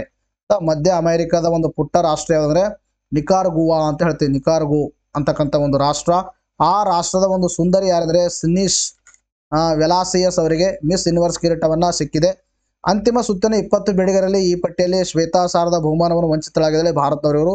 23ನೇ ಸ್ಥಾನವನ್ನು ಥೈಲ್ಯಾಂಡ್ನ ಒಂದು ಅಂಟೋನಿಯಾ ಪೋರ್ಸಿಲೆಡ್ ಅಂತಕ್ಕಂಥವ್ರು. ತದನಂತರದಲ್ಲಿ ವಿಲ್ಸನ್ ತಮ್ಮದಾಗಿಸಿಕೊಂಡಿದ್ದಾರೆ. ಅರ್ಥಾಯ್ತಾ? ಮೊರಾಯ ವಿಲ್ಸನ್ ಅಂತಕ್ಕಂಥವ್ರು 3ನೇ ಸ್ಥಾನ ಪಡೆದರೆ, ಆಂಟೋನಿಯಾ ಪೋರ್ಸಿಲೆಡ್ ಅಂತಕ್ಕಂಥವ್ರು 2ನೇ ಸ್ಥಾನ. ತದನಂತರದಲ್ಲಿ 1ನೇ ಸ್ಥಾನದಲ್ಲಿ ಅಥವಾ ಮಿಸ್ ಯೂನಿವರ್ಸ್ ಆದವ್ರು ಯಾವ್ದ್ರೆ ಸಿನಿಯಸ್ ಪೆಲಾಸಿಯೋಸ್ ಅಂತಕ್ಕಂಥದ್ದು ಗೊತ್ತಿರಬೇಕು. ಅರ್ಥಾಯ್ತಾ? ಬಹಳ ಇಂಪಾರ್ಟೆಂಟು. ಇನ್ನೊಂದು ಏನಂದ್ರೆ, ಕಳೆದ ವರ್ಷ ಮಿಸ್ ಯೂನಿವರ್ಸ್ ಕಿರೀಟವು ಗೆದ್ದಿದ್ದು ಅಮೆರಿಕದ ಬೂನಿ ಗ್ರೇಬಿಯರ್ ಅವರಿಂದ. ಇದು ಗೊತ್ತಿರಬೇಕು. 2022ರಲ್ಲಿ ಯಾರಾಗಿದ್ರು ಅಂತಕ್ಕಂಥದ್ದು ಗೆಬ್ರಿಯಲ್ ಅಂತಕ್ಕಂಥವ್ರು. ಅಂತಾರಾಷ್ಟ್ರೀಯ 4 ಸೌಂದರ್ಯ ಸ್ಪರ್ಧೆಗಳಿದಾವೆ. ಮಿಸ್ ವರ್ಲ್ಡ್ ಅಂತಕ್ಕಂಥದ್ದು, ಮಿಸ್ ಯೂನಿವರ್ಸ್ ಅಂತಕ್ಕಂಥದ್ದು, ಮಿಸ್ ಇಂಟರ್ನ್ಯಾಷನಲ್ ಅಂತಕ್ಕಂಥದ್ದು, ಮಿಸ್ ಅಂತಕ್ಕಂಥದ್ದು. ಮಿಸ್ ವರ್ಲ್ಡ್ ಸ್ಥಾಪನೆ ಆಗಿದ್ದು 1951, ಮಿಸ್ ಯೂನಿವರ್ಸ್ 1952, ಇನ್ನು ಮಿಸ್ ಇಂಟರ್ನ್ಯಾಷನಲ್ 60, ಇನ್ನು ಮಿಸ್ ಅರ್ತ್ 2001. ಈ ನೀಡುವ ದೇಶ UK, ಮಿಸ್ ಯೂನಿವರ್ಸ್ ನೀಡುವುದು ಅಮೆರಿಕ, ತದನಂತರದಲ್ಲಿ ಮಿಸ್ ಇಂಟರ್ನ್ಯಾಷನಲ್ ನೀಡುವುದು ಜಪಾನ್, ಇನ್ನು ಮಿಸ್ ಅರ್ತ್ ನೀಡುವುದು ಫಿಲಿಪೈನ್ಸ್. ಬಹಳ ಇಂಪಾರ್ಟೆಂಟ್ ನೋಡ್ರಿ, ನಿಮ್ಮ ಎಕ್ಸಾಮಲ್ಲಿ ಹೊಂದಿಸಿ ಬರೋದಲ್ಲಿ ಕೇಳಿದ್ದಾರೆ. ಮಿಸ್ ವರ್ಲ್ಡ್ ಅಂದರೆ ಯಾವುದಂದ್ರೆ UK, ಮಿಸ್ ಯೂನಿವರ್ಸ್ ಅಂದರೆ ಯಾವುದಂದ್ರೆ ಅಮೆರಿಕ, ಮಿಸ್ ಇಂಟರ್ನ್ಯಾಷನಲ್ ಅಂದರೆ ಜಪಾನು, ಮಿಸ್ ಅರ್ತ್ ಅಂದರೆ ಫಿಲಿಪೈನ್ಸ್. ಮಿತ್ರಶಕ್ತಿ ಸಮರಾಭ್ಯಾಸವು ಯಾವ ದೇಶಗಳ ಮಧ್ಯೆ ನಡೆಯುತ್ತದೆ ಅಂತ ಪ್ರಶ್ನೆ ಕೇಳಿದರೆ, ಸೊ ಅದಕ್ಕೆ ಸರಿಯಾಗಿರ್ತಕ್ಕಂಥ ಉತ್ತರ ಎಲ್ಲರೂ ಕಮೆಂಟ್ ಸೆಕ್ಷನ್ ಅಲ್ಲಿ ಉತ್ತರವನ್ನು ತಿಳಿಸಬೇಕು. ಮಿತ್ರಶಕ್ತಿ ಅಂತಕ್ಕಂಥದ್ದು. ಇತ್ತೀಚೆಗೆ ಸುದ್ದಿಯಲ್ಲಿದ್ದ ಮಿಥಿಲಿ ಚಂಡಮಾರುತಕ್ಕೆ ಹೆಸರಿಟ್ಟ ದೇಶ ಯಾವುದು ಅಂತ ಪ್ರಶ್ನೆ ಕೇಳಿದರೆ, ಸೊ ಅದಕ್ಕೆ ಸರಿಯಾಗಿರ್ತಕ್ಕಂಥ ಉತ್ತರ Maldives is the right answer. ಆಯ್ತಾ? ಬಂಗಾಳ ಕೊಲ್ಲಿಯಲ್ಲಿ ಬೀಸಿರ್ತಕ್ಕಂಥದ್ದು. ಇತ್ತೀಚೆಗೆ ಬಂಗಾಳ ಕೊಲ್ಲಿ ಒಂದು ಚಂಡಮಾರುತ ಸೃಷ್ಟಿಯಾಗಿ ಬಾಂಗ್ಲಾದೇಶ ಕರಾವಳಿಗೆ ಅಪ್ಪಳಿಸಿದೆ. ಈ ಚಂಡಮಾರುತಕ್ಕೆ ಮಿಥಿಲಿ ಅಂತ ಹೆಸರನ್ನು ಇಡಲಾಗಿದೆ. ಹೆಸರಿಟ್ಟ ದೇಶ ಯಾವುದಂದ್ರೆ ಮಾಲ್ಡೀವ್ಸ್. ಇನ್ನು ಇಂಪಾರ್ಟೆಂಟ್ ಏನಂದ್ರೆ, ವಿವಿಧ ಚಂಡಮಾರುತಗಳು ವಿವಿಧ ದೇಶಗಳು ಏನಂತ ಕರೀತಂದ್ರ, ಟೈಫೂನ್ ಅನ್ನ ಜಪಾನ್ ಮತ್ತು ಚೀನಾದಲ್ಲಿ ಕರೀತಾರ, ಹರಿಕೇನ್ಸ್ ಅನ್ನ USA ಮತ್ತು ಮೆಕ್ಸಿಕೋದಲ್ಲಿ ಕರೀತಾರ, ವಿಲ್ಲಿ ವಿಲ್ಲಿ ಅಂತ ಆಸ್ಟ್ರೇಲಿಯಾದಲ್ಲಿ ಕರೆದರೆ, ವೈರಲ್ ಫೋಲ್ ಅಂತಕ್ಕಂಥದ್ದು ರಷ್ಯಾದಲ್ಲಿ ಕರೆಯಲಾಗುತ್ತೆ. ಇನ್ನು ಸೈಕ್ಲೋನ್ ಅಂತಕ್ಕಂಥದ್ದು ಭಾರತ ಅಥವಾ ಇಂಡಿಯನ್ ಓಷನ್ದಲ್ಲಿ ಕರೆಯಲಾಗುತ್ತೆ. ಇನ್ನು ಡಿಪ್ರೆಷನ್ ಅಂತಕ್ಕಂಥದ್ದು UK ಮತ್ತು ಯುರೋಪ್ಗಳಲ್ಲಿ ಕರೆಯಲಾಗುತ್ತೆ. Extremely important. ವಿಶೇಷ ಭದ್ರತಾ ಪಡೆ ಮುಖ್ಯಸ್ಥರಾಗಿ ನೇಮಕಗೊಂಡವರು ಯಾರು ಅಂತ ಪ್ರಶ್ನೆಯನ್ನು ಕೇಳಿದರೆ, ಸೊ ಅದಕ್ಕೆ ಸರಿಯಾಗಿರ್ತಕ್ಕಂಥ ಉತ್ತರ Alok Sharma is the right answer. ಪ್ರಧಾನಿ ಸೇರಿದಂತೆ ಗಣ್ಯರಿಗೆ ಭದ್ರತೆ ಒದಗಿಸುವ ಹೊಣೆ ಹೊತ್ತಿರುವ ವಿಶೇಷ ಭದ್ರತಾ ಪಡೆ ಮುಖ್ಯಸ್ಥರಾಗಿ ಹಿರಿಯ IPS ಅಧಿಕಾರಿ ಅಲೋಕ್ ಶರ್ಮಾ ಅವರು ನೇಮಕವಾಗಿದ್ದಾರೆ. ಇಂಪಾರ್ಟೆಂಟು. ಇನ್ನು ಸ್ಪೆಷಲ್ ಪ್ರೊಟೆಕ್ಷನ್ ಗ್ರೂಪ್ ಅಂತ ಹೇಳ್ತೀವಿ. ಭಾರತ ಪ್ರಧಾನಮಂತ್ರಿ ಮತ್ತು ಅವರನ್ನು ರಕ್ಷಿಸುವ ಜವಾಬ್ದಾರಿಯನ್ನು ಹೊಂದಿದೆ. 1988ರಲ್ಲಿ ಸಂಸತ್ತಿನ ಕಾಯ್ದೆ ಮೂಲಕ ಇದನ್ನು ಸ್ಥಾಪನೆ ಮಾಡಲಾಯಿತು. ಇದು ಭಾರತ ಮತ್ತು ವಿದೇಶಗಳಲ್ಲಿ ಎಲ್ಲಾ ಸಮಯದಲ್ಲೂ ಪ್ರಧಾನಮಂತ್ರಿಯವರ ರಕ್ಷಣೆ ನೀಡುತ್ತೆ. Extremely important.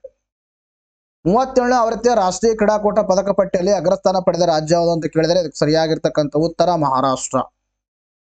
ಅಂತಾರಾಷ್ಟ್ರೀಯ ಕ್ರಿಕೆಟ್ ಕೌನ್ಸಿಲ್ನ ಹಾಲ್ ಆಫ್ ಫೇಮ್ ಗೌರವಕ್ಕೆ ಭಾಜನರಾದ ಭಾರತೀಯ ಆಟಗಾರ ಯಾರು ಅಂತ ಪ್ರಶ್ನೆಯನ್ನು ಕೇಳಿದ್ದಾರೆ. ಅದಕ್ಕೆ ಸರಿಯಾಗಿರ್ತಕ್ಕಂಥ ಉತ್ತರ Virender Sehwag is the right answer. ನೋಡಿ, ಭಾರತ ಮಾಜಿ ಕ್ರಿಕೆಟಿಗ ವೀರೇಂದ್ರ ಸೆಹ್ವಾಗ್ ಅವರು ಅಂತಾರಾಷ್ಟ್ರೀಯ cricket council of hall of fame ಗೌರವಕ್ಕೆ ಪಾತ್ರರಾಗಿದ್ದಾರೆ. ಸೆಹ್ವಾಗ್ ಜೊತೆ ಭಾರತ ಮಹಿಳಾ ಕ್ರಿಕೆಟ್ ತಂಡದ ಮಾಜಿ ಆಟಗಾರ್ತಿಯರಾದ್ರೆ ಡಯಾನಾ ಅಂತಕ್ಕಂಥವ್ರು ಕೂಡ ಹಾಲ್ ಆಫ್ ಫೇಮ್ ಗೌರವಕ್ಕೆ ಪಾತ್ರರಾಗಿರ್ತಕ್ಕಂಥದ್ದು. ಸೆಹ್ವಾಗ್ ಈ ಗೌರವಕ್ಕೆ ಪಾತ್ರರಾದ ಭಾರತ 8ನೇ ಕ್ರಿಕೆಟಿಗ ಎಂಬ ಖ್ಯಾತಿ ಗಳಿಸಿದ್ದಾರೆ. ಹಾಗಾದ್ರೆ ಯಾರ್ಯಾರಿದ್ದಾರೆ ಅಂತಕ್ಕಂಥ ನೋಡ್ತಾ ಬಂದಾಗ, ಸುನಿಲ್ ಗವಾಸ್ಕರ್ ಅವರಿಗೆ ನೀಡಿದ್ದಾರೆ, ಬಿಷನ್ ಸಿಂಗ್ ಬೇಡಿ ಅವರಿಗೆ, ಕಪಿಲ್ ದೇವ್ ಅವರಿಗೆ, ಅನಿಲ್ ಕುಂಬ್ಳೆ ಅವರಿಗೆ, ಸಚಿನ್ ತೆಂಡೂಲ್ಕರ್, ರಾಹುಲ್ ದ್ರಾವಿಡ್ ಮತ್ತು ಇನ್ನು ವಿನು ಮಕ್ಕಂಡ್ ಅಂತಕ್ಕಂಥ ಅವರಿಗೆ ಹಾಲ್ ಆಫ್ ಫೇಮ್ ಗೌರವಕ್ಕೆ ಭಾಜನರಾಗಿರ್ತಕ್ಕಂಥದ್ದು. ಇವರು 8ನೇದವರು ಸೆಹ್ವಾಗ್ದವರು. ಎಕ್ಸಾಮಲ್ಲಿ ಪ್ರಶ್ನೆ ಕೇಳ್ಬೋದು ನೋಡಿ. ಇನ್ನು ಡಯಾನಾ ಈ ಗೌರವಕ್ಕೆ ಪಾತ್ರರಾದ ಭಾರತದ ಮೊದಲ ಮಹಿಳಾ ಕ್ರಿಕೆಟ್ ಅಂತ ಅನಿಸಿಕೊಂಡಿದ್ದಾರೆ. ಇಂಪಾರ್ಟೆಂಟ್. ಇವರಿಬ್ಬರ ಜೊತೆ ಶ್ರೀಲಂಕಾದ ಒಂದು ಅರವಿಂದ ಡಿ ಸಿಲ್ವಾ ಅವರಿಗೂ ಕೂಡ ಈ ಪ್ರಶಸ್ತಿಯಾಗಿ ಭಾಜನರಾಗಿದ್ದಾರೆ. ಯಾವುದು? ಹಾಲ್ ಆಫ್ ಫೇಮ್ ಅಂತಕ್ಕಂಥ ಗೌರವಕ್ಕೆ. ಇತ್ತೀಚೆಗೆ ಸುದ್ದಿಯಲ್ಲಿದ್ದ ವಿಶೇಷ ಡ್ರಾಯಿಂಗ್ ಹಕ್ಕುಗಳು ಯಾವ ಸಂಸ್ಥೆಗೆ ಸಂಬಂಧಿಸಿವೆ ಅಂತ ಪ್ರಶ್ನೆ ಕೇಳಿದರೆ, ಸೊ ಅದಕ್ಕೆ ಸರಿಯಾಗಿರ್ತಕ್ಕಂಥ ಉತ್ತರ ಅಂದ್ರೆ 3ನೇ option IMF is the right answer. Special drawing rights ಅಂತ ಹೇಳ್ತೀವಿ ನಾವು. ಅಂತಾರಾಷ್ಟ್ರೀಯ ಹಣಕಾಸು ನಿಧಿಯ ಕಾರ್ಯನಿರ್ವಾಹಕ ಮಂಡಳಿಯ ಸದಸ್ಯರಿಗೆ ಅವರ ಪ್ರಸ್ತುತ ಕೋಟಾಗಳ ಅನುಪಾತದಲ್ಲಿ 50% ಕೋಟಾವನ್ನು ಹೆಚ್ಚಿಸುವ ಪ್ರಸ್ತಾಪವನ್ನು ಅನುಮೋದಿಸಿದೆ. ಅಂದ್ರೆ ಇದೇಂದ್ರೆ ವೇಟೇಜ್ ಅನ್ನ ಏನ್ ಮಾಡ್ತಾ ಇದ್ದಾರೆ? ಇನ್ಕ್ರೀಸ್ ಅನ್ನ ಮಾಡ್ತಾ ಇದ್ದಾರೆ. ವಿಶೇಷ ಸ್ವೀಕಾರ ಹಕ್ಕುಗಳು ಅಥವಾ ಸ್ಪೆಷಲ್ ಡ್ರಾಯಿಂಗ್ ರೈಟ್ಸ್ ಅಂತ ಹೇಳ್ತೀವಿ. ಅಂತಾರಾಷ್ಟ್ರೀಯ ದ್ರವ್ಯತೆ ಸಮತೆಯನ್ನು ಪರಿಶೀಲಿಸಲು 1969ರಲ್ಲಿ IMF ಏನ್ ಮಾಡ್ತಾರೆ? ಈ ಒಂದು ಮೀಸಲ ಆಸ್ತಿಯನ್ನು ಸೃಷ್ಟಿ ಮಾಡ್ತು. IMF ನ ಪ್ರಸಕ್ತ ನಮೂನೆ ಒಂದು ಅಧಿಕೃತ ಇದು ಖಾತೆಯಾಗಿದೆ. ಬಹಳ ಇಂಪಾರ್ಟೆಂಟು. ಇದರ ಮೂಲಕ ಸದಸ್ಯ ರಾಷ್ಟ್ರಗಳು ಸಾಲವನ್ನು ಪಡೆದು ತಮ್ಮ ಪಾವತಿ ಶುಲ್ಕ ಸಮಸ್ಯೆಯನ್ನು ಪರಿಹರಿಸಿಕೊಳ್ಳಬಹುದು. ಬ್ಯಾಲೆನ್ಸ್ ಆಫ್ ಪೇಮೆಂಟ್ ಅನ್ನ ಅದು ಏನು ಕ್ರಂಚ್ ಆಗಿತ್ತು ಅಂದ್ರೆ ಆ ದೇಶ ಏನ್ ಮಾಡುವುದು ಅಂದ್ರೆ ಇದನ್ನು ಬಳಸಿಕೊಂಡು ಸಾಲವನ್ನು ಪಡೆದುಕೊಳ್ಳಬಹುದು. ಇದು ಸ್ಥಾಪನೆ ಆಗೋದು 1969ರಲ್ಲಿ. ಈ ಒಂದು ರಿಸರ್ವ್ ಒಂದು ಅಸೆಟ್ ಅನ್ನ ಕ್ರಿಯೇಟ್ ಮಾಡ್ತು. ಯಾವುದು? IMF. ಈ ಒಂದು IMF ಏನಂದ್ರೆ ಇದು ಒಂದು 1945ರಲ್ಲಿ ಸ್ಥಾಪನೆ ಆಗಿರ್ತಕ್ಕಂಥದ್ದು. ಇದನ್ನು ಜನಪ್ರಿಯವಾಗಿ ಕಾಗದ ಚಿಹ್ನೆ ಅಂತ ಹೇಳ್ತೀವಿ. ಈ ವ್ಯವಸ್ಥೆ ಜಾರಿಗೆ ಬಂದು 1970 ಜನವರಿ 1ರಂದು. 1971ರಲ್ಲಿ SDR ನ ಮೌಲ್ಯದ ಡಾರ್ನ ಮೌಲ್ಯದ ಆಧಾರದ ಮೇಲೆ ನಿರ್ಧಾರವಾಗ್ತಾ ಇತ್ತು. 1971ರಲ್ಲಿ ತದನಂತರದಲ್ಲಿ ಏನಾಯ್ತಂದ್ರೆ 1973 ನಂತರ ನಾಣ್ಯಗಳ ಬುಟ್ಟಿನ ಆಧಾರದ ಮೇಲೆ ನಿರ್ಧಾರವಾಗುತ್ತೆ. 5 ಕರೆನ್ಸಿಗಳಿದಾವೆ SDR ನಲ್ಲಿ. ಒಂದು US ಡಾಲರ್ ಇದೆ, ಒಂದು ಯೂರೋ ಇದೆ, ತದನಂತರದಲ್ಲಿ ರೆನ್ಬಿನ್ ಇದೆ, ಇನ್ನು ಏನಿದೆ ಬ್ರಿಟಿಷ್ ಪೌಂಡ್ ಇದೆ. ಅರ್ಥ ಆಯ್ತಾ? ಇವುಗಳ ವೇಟೇಜು ಕೂಡ ಗೊತ್ತಿರಬೇಕು. ಎಕ್ಸಾಮಲ್ಲಿ ಸುಮಾರು ಬಾರಿ ಕೇಳಿದ್ದಾರೆ. US ಡಾಲರ್ಗೆ ಅತಿ ಹೆಚ್ಚು ವೇಟೇಜ್ ಇದೆ, ಯೂರೋಗೆ 2ನೇ ಸ್ಥಾನ ಇದೆ, ತದನಂತರದಲ್ಲಿ ರೆನ್ಬಿನ್ಗೆ 3ನೇ ಸ್ಥಾನ ಇದೆ, ಏನಿಗೆ 4ನೇ ಸ್ಥಾನ, 5ನೇ ಸ್ಥಾನ ಬ್ರಿಟಿಷ್ ಪೌಂಡ್. ಮನ್ ಕಿ ಬಾತ್ ರೇಡಿಯೋ ಕಾರ್ಯಕ್ರಮದ 100 ಸಂಚಿಕೆಗಳ ಒಳಗೊಂಡ ಪುಸ್ತಕ ಬಿಡುಗಡೆ ಮಾಡಿದ ಸಂಸ್ಥೆ ಯಾವುದು ಅಂತ ಪ್ರಶ್ನೆ ಕೇಳಿದರೆ, ಸೊ ಅದಕ್ಕೆ ಸರಿಯಾಗಿರ್ತಕ್ಕಂಥ ಉತ್ತರ blue crab digital foundation is the right answer. ರಾಷ್ಟ್ರೀಯ ಶಿಕ್ಷಣ ದಿನವನ್ನು ಯಾವಾಗ ಆಚರಿಸಲಾಗುತ್ತದೆ ಅಂತ ಪ್ರಶ್ನೆ ಕೇಳಿದರೆ, ಸೊ ಅದಕ್ಕೆ ಸರಿಯಾಗಿರ್ತಕ್ಕಂಥ ಉತ್ತರ ನವೆಂಬರ್ 11. ಸ್ವತಂತ್ರ ಭಾರತ ಮೊದಲ ಶಿಕ್ಷಣ ಮಂತ್ರಿಯಾಗಿರ್ತಕ್ಕಂಥ ಮೌಲಾನಾ ಅಬುಲ್ ಕಲಾಂ ಆಜಾದ್ ಜನ್ಮದಿನವನ್ನು ನಾವು ನವೆಂಬರ್ 11ರಂದು ರಾಷ್ಟ್ರೀಯ ಶಿಕ್ಷಣ ದಿನವಾಗಿ ಆಚರಣೆ ಮಾಡ್ತೀವಿ. ಫಸ್ಟ್ ಟೈಮ್ 2008ರಂದು ಸೆಲೆಬ್ರೇಟ್ ಮಾಡಿದ್ವಿ.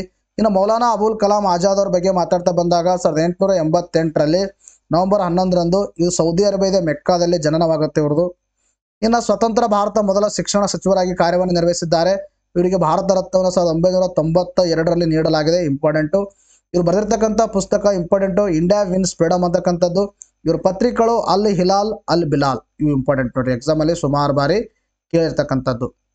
ಭಾರತವು ಯಾವ ದೇಶದೊಂದಿಗೆ ಬೊಂಗಸಾಗರ ವ್ಯಾಯಾಮವನ್ನು ಕೈಗೊಂಡಿದೆ ಅಂತ ಪ್ರಶ್ನೆ ಕೇಳಿದರೆ, ಸೊ ಅದಕ್ಕೆ ಸರಿಯಾಗಿರ್ತಕ್ಕಂಥ ಉತ್ತರ ಬಾಂಗ್ಲಾದೇಶ್. ಭಾರತ ಯಾವ ದೇಶದ ಸಹಾಯದಿಂದ ಸ್ಟ್ರೈಕರ್ ಸಮರ ವಾಹನ ತಯಾರಿಸಲಿದೆ ಅಂತ ಪ್ರಶ್ನೆ ಕೇಳಿದರೆ, ಇದಕ್ಕೆ ಸರಿಯಾಗಿರ್ತಕ್ಕಂಥ ಉತ್ತರ ಅಮೆರಿಕಾ. ಇತ್ತೀಚೆಗೆ ಸುದ್ದಿಯಲ್ಲಿದ್ದ ಕ್ಯೂರಿಯಾಸಿಟಿ ರೋವರ್ ಯಾವ ದೇಶದಾಗಿದೆ ಅಂತ ಪ್ರಶ್ನೆ ಕೇಳಿದರೆ, ಸೊ ಅದಕ್ಕೆ ಸರಿಯಾಗಿರ್ತಕ್ಕಂಥ ಉತ್ತರ ಅಮೆರಿಕಾ. ಯಾವ ಸಂಸ್ಥೆಗಳು ನಿಸಾರ್ ಮಿಷನ್ ಜಂಟಿಯಾಗಿ ಅಭಿವೃದ್ಧಿಪಡಿಸಿವೆ ಅಂತ ಪ್ರಶ್ನೆ ಕೇಳಿದರೆ, ಸೊ ಅದಕ್ಕೆ ಸರಿಯಾಗಿರ್ತಕ್ಕಂಥ ಉತ್ತರ ಇಸ್ರೋ ಮತ್ತು NASA is the right answer. ರಾಜ್ಯ ಸರ್ಕಾರ ಮರು ಜಾರಿಗೆ ತಂದಿರುವ ಮನಸ್ವಿನಿ ಯೋಜನೆ ಯಾರಿಗೆ ಸಂಬಂಧಿಸಿದೆ ಅಂತ ಪ್ರಶ್ನೆ ಕೇಳಿದರೆ, ಬಹಳ ಇಂಪಾರ್ಟೆಂಟು, ಅವಿವಾಹಿತ ವಿಚ್ಛೇದನ ಮಹಿಳೆಯರಿಗೆ ಸಂಬಂಧಪಟ್ಟಿರ್ತಕ್ಕಂಥದ್ದು. ವಿಶ್ವ ಆರೋಗ್ಯ ಸಂಸ್ಥೆ ಆಗ್ನೇಯ ಏಷ್ಯಾ ವಲಯದ ನಿರ್ದೇಶಕಿಯಾಗಿ ಯಾರನ್ನು ನಾಮನಿರ್ದೇಶನ ಮಾಡಲಾಗಿದೆ ಅಂತ ಪ್ರಶ್ನೆಯನ್ನು ಕೇಳಿದ್ದಾರೆ.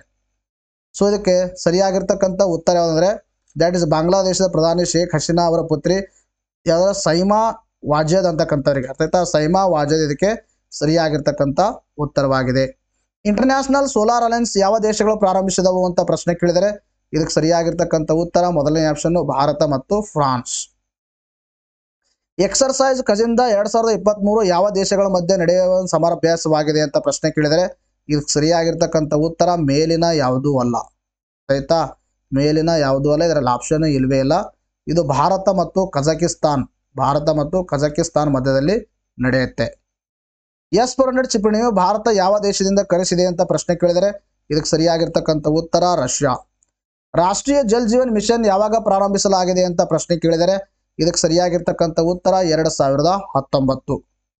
ಕೇಂದ್ರ ಸರ್ಕಾರದ ಜಲ್ ಜೀವನ್ ಮಿಷನ್ ಅಡಿಯಲ್ಲಿ ಇಲ್ಲಿವರೆಗೆ ದೇಶದಲ್ಲಿ 70% ಗ್ರಾಮೀಣ ಭಾಗದ ಮನೆಗಳಿಗೆ ನಲ್ಲಿ ನೀರು ಸಂಪರ್ಕ ಒದಗಿಸಲಾಗಿದೆ ಎಂದು ಅಧಿಕೃತ ಮಾಹಿತಿಯನ್ನು ನೀಡಿರ್ತಕ್ಕಂಥದ್ದು. ಪ್ರತಿ ಮನೆಗೂ ನಲ್ಲಿ ಸಂಪರ್ಕ ಮೂಲಕ ಶುದ್ಧ ಕುಡಿಯುವ ನೀರು ಒದಗಿಸುವ ಗುರಿಯೊಂದಿಗೆ 2019ರಲ್ಲಿ ಈ ಒಂದು ಪ್ರೋಗ್ರಾಮ್ ಅನ್ನು ಲಾಂಚ್ ಮಾಡಲಾಯಿತು. ಜಲ್ ಜೀವನ್ ಮಿಷನ್ ಬಗ್ಗೆ ಮಾತಾಡ್ತಾ ಬಂದಾಗ 2019ರಲ್ಲಿ ಪ್ರಾರಂಭಿಸಲಾಗಿರ್ತಕ್ಕಂಥದ್ದು. 2024ರ ವೇಳೆಗೆ ಪ್ರತಿ ಗ್ರಾಮೀಣ ಮನೆಗಳಿಗೆ ಪ್ರತಿ ವ್ಯಕ್ತಿಗೆ 55 ಲೀಟರ್ ನೀರನ್ನು ಫಂಕ್ಷನಲ್ ಹೌಸ್ ಹೋಲ್ಡ್ ಟ್ಯಾಪ್ ಮೂಲಕ ಪೂರೈಸುವ ಉದ್ದೇಶ ಹೊಂದಿದೆ. ಎಕ್ಸ್ಟ್ರೀಮ್ಲಿ ಇಂಪಾರ್ಟೆಂಟು, ನಿಮ್ಮ ಪ್ರೀವಿಯಸ್ ಎಕ್ಸಾಮಲ್ಲಿ ಕೇಳಿದ್ದಾರೆ. ಅರ್ಥ ಆಯ್ತಾ? 2024ಕ್ಕೆ 55 ಲೀಟರ್ ಪ್ರತಿ ವ್ಯಕ್ತಿಗೆ, ಅರ್ಥ ಆಯ್ತಾ, functional house hold tap connection ಮೂಲಕ ನೀಡಲಾಗುತ್ತೆ. ಇದು ಜಲ್ ಶಕ್ತಿ ಅಡಿಯಲ್ಲಿ ಕಾರ್ಯವನ್ನು ನಿರ್ವಹಿಸ್ತಾ ಇರ್ತಕ್ಕಂಥದ್ದು. ವಿಶ್ವಸಂಸ್ಥೆ ಅತ್ಯುನ್ನತ ಪರಿಸರ ಗೌರವ ಯಾವುದು ಅಂತ ಪ್ರಶ್ನೆ ಕೇಳಿದರೆ, ಸೊ ಇದಕ್ಕೆ ಸರಿಯಾಗಿರ್ತಕ್ಕಂಥ ಉತ್ತರ UN earth champion award is the right answer. United Nation Environment Programme ತನ್ನ 2023ನ ಚಾಂಪಿಯನ್ ಆಫ್ ದಿ ಅರ್ತ್ ಪ್ರಶಸ್ತಿಯನ್ನು ಘೋಷಿಸಿದೆ. ಇದು ಪರಿಸರದ ಮೇಲೆ ಪರಿವರ್ತಕ ಪರಿಣಾಮವನ್ನು ಬೀರುವ ವ್ಯಕ್ತಿಗಳು, ಗುಂಪುಗಳು ಮತ್ತು ಸಂಸ್ಥೆಗಳಿಗೆ ಗುರುತಿಸುವ ಒಂದು ವಿಶ್ವಸಂಸ್ಥೆ ಅತ್ಯುನ್ನತ ಪರಿಸರ ಗೌರವವಾಗಿದೆ. ಯುನೈಟೆಡ್ ನೇಷನ್ ಎನ್ವೈರನ್ಮೆಂಟ್ ಪ್ರೋಗ್ರಾಮ್ ನೀಡುತ್ತೆ. It is under the United Nation. Category ನೋಡಿರಲಿ, ಪಾಲಿಸಿ ಲೀಡರ್ಶಿಪ್ ಅಲ್ಲಿ ಯಾರಿಗೆ ನೀಡಲಾಗಿದೆ ಅಂದರೆ, ಇಲ್ಲಿ ಮಯೋರ್ ಅಂತಕ್ಕಂಥವ್ರು ಫಿಲಿಪೈನ್ಸ್ದವರಿಗೆ ನೀಡಲಾಗಿದೆ. ಇನ್ಸ್ಪಿರೇಷನ್ ಅಂಡ್ ಆಕ್ಷನ್ ಅಡಿಯಲ್ಲಿ ಎಲನಾ ಮ್ಯಾಕಾರ್ತ್ ಅಂತಕ್ಕಂಥವರಿಗೆ, ಇವರು UK ನೀಡಲಾಗಿದೆ. ಎಂಟರ್ಪ್ರಿನರ್ಶಿಪ್ ವಿಷನ್ ಅಂತಕ್ಕಂಥದ್ರಲ್ಲಿ ಇದರ ಬ್ಲೂ ಸರ್ಕಲ್ ಚೀನಾಕ್ಕೆ, ಇನ್ ಜಾಸ್ ಮ್ಯಾನ್ಯುವಲ್ ಮುಲ್ಲರ್ ಚೈನಾ ಚಿಲಿ ಅವರಿಗೆ ನೀಡಲಾಗಿದೆ. ಸೈನ್ಸ್ ಅಂಡ್ ಇನೋವೇಷನ್ ವಿಡಿಯಲ್ಲಿ Council for Scientific and Industrial Research CSIR south ಆಫ್ರಿಕಾಕ್ಕೆ ನೀಡಲಾಗಿದೆ. ಈ ವಿಭಾಗದಲ್ಲಿ ನೀಡಲಾಗಿರ್ತಕ್ಕಂಥ ಗೊತ್ತಿರಬೇಕು. ಏಕದಿನ ಕ್ರಿಕೆಟ್ನಲ್ಲಿ ಕಡಿಮೆ ಇನ್ನಿಂಗ್ಸ್ನಲ್ಲಿ ಅತಿ ಶತಕ ಬಾರಿಸಿದವರು ಯಾರು ಅಂತ ಪ್ರಶ್ನೆ ಕೇಳಿದರೆ, ಇದಕ್ಕೆ ಸರಿಯಾಗಿರ್ತಕ್ಕಂಥ ಉತ್ತರ ವಿರಾಟ್ ಕೊಹ್ಲಿ. ಏಕದಿನ ವಿಶ್ವಕಪ್ನಲ್ಲಿ ದ್ವಿಶತಕ ಬಾರಿಸಿದ ವಿಶ್ವದ 3ನೇ ಆಟಗಾರ ಯಾರು ಅಂತ ಪ್ರಶ್ನೆ ಕೇಳಿದರೆ. ಸೊ ಅದಕ್ಕೆ ಸರಿಯಾಗಿರ್ತಕ್ಕಂಥ ಉತ್ತರ Maxwell is the right answer. ಪ್ರಧಾನಮಂತ್ರಿ ಗರೀಬ್ ಕಲ್ಯಾಣ ಅನ್ನ ಯೋಜನೆ ಯಾವ ವರ್ಷಕ್ಕೆ ವಿಸ್ತರಿಸಲಾಗಿದೆ ಅಂತ ಪ್ರಶ್ನೆ ಕೇಳಿದರೆ ಬಹಳ ಇಂಪಾರ್ಟೆಂಟು. 2028 ಡಿಸೆಂಬರ್ 2028ಕ್ಕೆ ಇದನ್ನ ವಿಸ್ತರಣೆ ಮಾಡಲಾಗಿದೆ. ಅರ್ಥ ಆಯ್ತಾ? ಪ್ರಧಾನಿ ನರೇಂದ್ರ ಮೋದಿ ಅವರು ಪ್ರಧಾನಮಂತ್ರಿ ಗರೀಬ್ ಕಲ್ಯಾಣ ಅನ್ನ ಯೋಜನೆ 5 ವರ್ಷಗಳವರೆಗೆ ವಿಸ್ತರಣೆ ಮಾಡಿದ್ದಾರೆ. ಡಿಸೆಂಬರ್ 2023 ವೇಳೆಗೆ ಕೊನೆಗೊಳ್ಳಬೇಕಿದ್ದ ಯೋಜನೆಯನ್ನ 2028 ಡಿಸೆಂಬರ್ಗೆ ಏನು ಮಾಡಲಾಗಿದೆ, ಇನ್ಕ್ರೀಸ್ ಮಾಡಲಾಗಿದೆ. ಪ್ರಳಯ ಭೂಮಿಯಿಂದ ಕ್ಷಿಪಣಿಯಾಗಿದೆ ಅಂತ ಪ್ರಶ್ನೆ ಕೇಳಿದರೆ ಡ್ಯಾಶ್ ಕ್ಷಿಪಣಿ ಅಂತ ಕೇಳಿದರೆ. ಸೊ ಎಲ್ಲರೂ ಇದಕ್ಕೂ ಕೂಡ ಕಮೆಂಟ್ ಸೆಕ್ಷನ್ಗೆ ಉತ್ತರವನ್ನು ತಿಳಿಸಿ. ನೋಡಿ, 2 ಪ್ರಶ್ನೆಯನ್ನು ಕೇಳಿದರೆ, ಒಂದು ಮಿತ್ರಶಕ್ತಿ, ಇನ್ನೊಂದು ಪ್ರಳಯ ಅಂತಕ್ಕಂಥದ್ದು. ದೇಶದ ಮುಖ್ಯ ಮಾಹಿತಿ ಆಯುಕ್ತರಾಗಿ ನೇಮಕಗೊಂಡವರು ಯಾರು ಅಂತ ಪ್ರಶ್ನೆ ಕೇಳಿದರೆ ಇದಕ್ಕೆ ಸರಿಯಾಗಿರ್ತಕ್ಕಂಥ ಉತ್ತರ Heeralal Samariya is the right answer. Central information commission ಬಗ್ಗೆ ಮಾತಾಡ್ತಾ ಬಂದಾಗ ಮಾಹಿತಿ ಹಕ್ಕು ಕಾಯ್ದೆ 2005 ಅಡಿಯಲ್ಲಿ ಇದನ್ನು ಸ್ಥಾಪನೆ ಮಾಡಲಾಗಿದೆ. ಕೇಂದ್ರ ಸರ್ಕಾರದಿಂದ ಇದನ್ನು ಸ್ಥಾಪನೆ ಮಾಡಲಾಯಿತು. ಇದೊಂದು ಸಂವಿಧಾನಾತ್ಮಕ ಸಂಸ್ಥೆಯಲ್ಲ. It is one of the statutory body. ಇದು ಶಾಸನಬದ್ಧ ಸಂಸ್ಥೆ. ಯಾಕಂದರೆ ಶಾಸನ ಮುಖಾಂತರ ಸ್ಥಾಪನೆ ಮಾಡಲಾಗಿದೆ. ಇದು ಮುಖ್ಯ ಆಯುಕ್ತರನ್ನು ಮತ್ತು ಕೇವಲ 10 ಜನ ಮಾಹಿತಿ ಆಯುಕ್ತರನ್ನು ಒಳಗೊಂಡಿರುತ್ತೆ ಈ ಸಂಸ್ಥೆ. ಪ್ರಧಾನಮಂತ್ರಿಗಳ ಆಯ್ಕೆ ಸಮಿತಿಯ ಅಧ್ಯಕ್ಷರಾಗಿರ್ತಾರ. ಆಯ್ಕೆ ಸಮಿತಿಯಲ್ಲಿ ಲೋಕಸಭೆ ವಿರೋಧ ಪಕ್ಷದ ನಾಯಕರಿರ್ತಾರ. ಪ್ರಧಾನಮಂತ್ರಿಯಿಂದ ನಾಮನಿರ್ದೇಶನಗೊಂಡ ಕೇಂದ್ರ ಕ್ಯಾಬಿನೆಟ್ ಸಚಿವರು ಒಳಗೊಂಡ ಸಮಿತಿಯ ಶಿಫಾರಸಿನ ಮೇರೆಗೆ ರಾಷ್ಟ್ರಪತಿಯವರನ್ನ ನೇಮಕ ಮಾಡ್ತಾರೆ. ರಾಷ್ಟ್ರಪತಿಯವರು ನೇಮಕ ಮಾಡ್ತಾರೆ, ಬಟ್ ಅವರನ್ನ ಆಯ್ಕೆ ಮಾಡಲು ಒಂದು ಆಯ್ಕೆ ಸಮಿತಿ ಇರುತ್ತೆ. ಆಯ್ಕೆ ಸಮಿತಿಯ ಅಧ್ಯಕ್ಷರಾಗಿರ್ತಾರ ಪ್ರಧಾನಮಂತ್ರಿ. ಅದರಲ್ಲಿ ವಿರೋಧ ಪಕ್ಷದ ನಾಯಕರು ಇರ್ತಾರ, ಒಂದು ಕ್ಯಾಬಿನೆಟ್ ಸಚಿವರು ಇರ್ತಾರ. ಅದು ಯಾರಂದ್ರೆ ಪ್ರಧಾನಮಂತ್ರಿ ಅವರನ್ನ ಆಯ್ಕೆ ಮಾಡಿರ್ತಾರೆ. ಇವರು ಮರು ನೇಮಕ್ಕೆ ಅರ್ಹರಾಗಿರುವುದಿಲ್ಲ. Extremely important. ಇನ್ನು ಮುಖ್ಯ ಮಾಹಿತಿ ಆಯುಕ್ತರು ಮತ್ತು ಮಾಹಿತಿ ಆಯುಕ್ತರ ಅಧಿಕಾರಾವಧಿ 65 ವರ್ಷ ಇರುತ್ತೆ ನೋಡಿ. ಇನ್ನು ಸ್ಟೇಟ್ ಇನ್ಫಾರ್ಮೇಷನ್ ಕಮಿಷನ್ ಬಗ್ಗೆ ಮಾತಾಡ್ತಾ ಬಂದಾಗ ಇದು ರಾಜ್ಯ ಸರ್ಕಾರದಿಂದ ರಚನೆಯಾಗಿದೆ.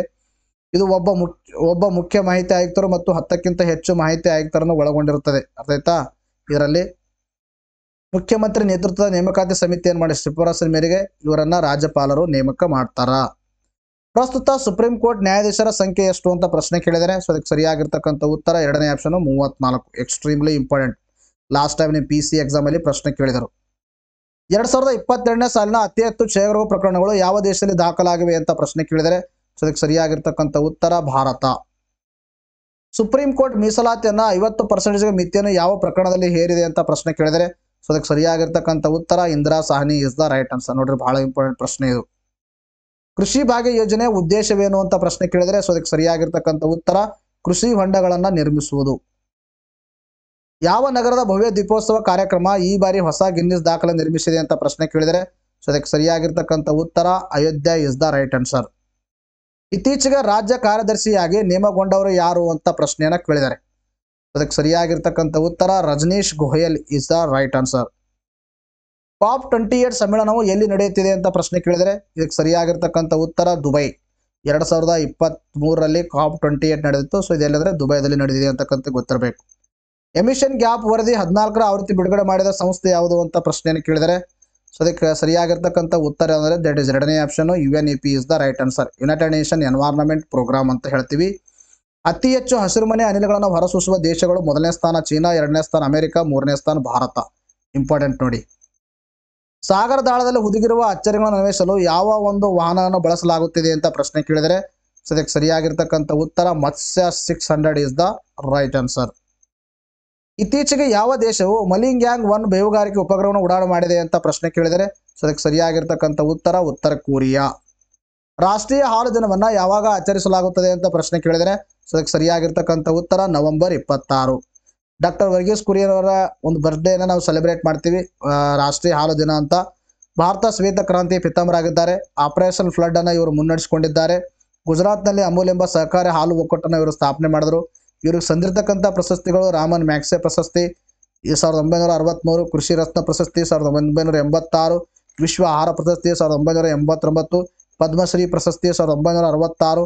ತದನಂತರದಲ್ಲಿ ಪದ್ಮಭೂಷಣ ಪದ್ಮವಿಭೂಷಣ ಕೂಡ ಪಡೆದುಕೊಂಡಿದ್ದಾರೆ. ಇಂಪಾರ್ಟೆಂಟ್, ಇದನ್ನು ಕೂಡ information. Anand milk union limited Amul ಅಂತಕ್ಕಂಥದ್ದು 1946ರಲ್ಲಿ ಸ್ಥಾಪನೆ ಆಗಿದೆ. ನಿಮಗೆ ಲಾಸ್ಟ್ ಕೋಆಪರೇಟಿವ್ ಇನ್ಸ್ಪೆಕ್ಟರ್ ಅಲ್ಲಿ ಪ್ರಶ್ನೆನೇ ಕೇಳಿದ್ರೆ ಅರ್ಥ ಆಯ್ತಾ?